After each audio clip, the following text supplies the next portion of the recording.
ప్రేమామయుడైన యేసుక్రీస్తు నామములో మీ అందరికీ శుభాలు వందనాలు తెలియజేయచ్చు ఉన్నాను.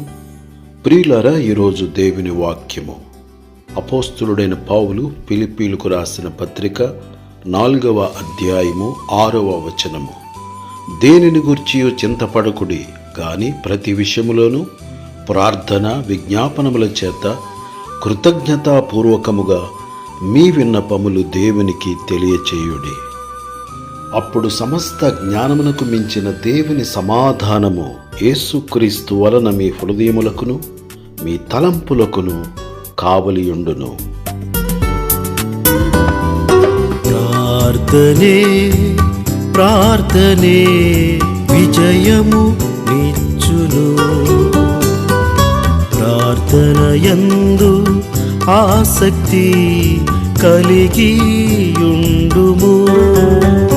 హల్లెలూయా హల్లెలూయా హల్లెలూయా హల్లెలూయా హల్లెలూయా హల్లెలూయా హల్లెలూయా హల్లెలూయా.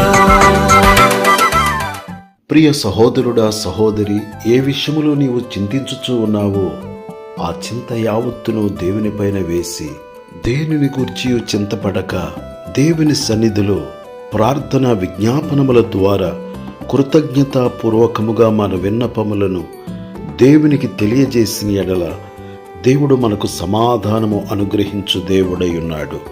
ఏమి తిందుమా, ఏమి త్రాగుదమా, ఏమి ధరించుకుందుమా అని ఆహారమును గూర్చియు వస్త్రములను గూర్చియు చింతింపకుడి. ఇవన్నీ మీకు కావలెనని మీ పరలోకపు తండ్రికి తెలియను.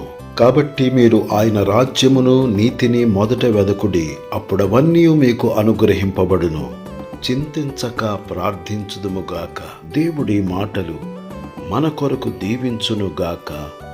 ఆమేన్. దయగల మా తండ్రి, ప్రేమగల మా యేసు ప్రభువా, నిన్ను స్తుతించుచు ఉన్నాము.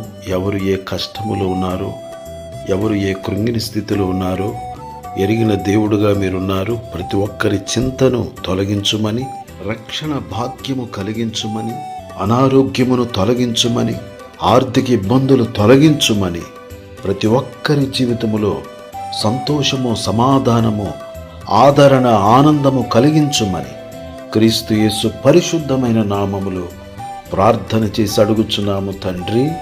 ఆమేన్. ప్రార్థనే ప్రార్థనే విజయము నిచ్చును.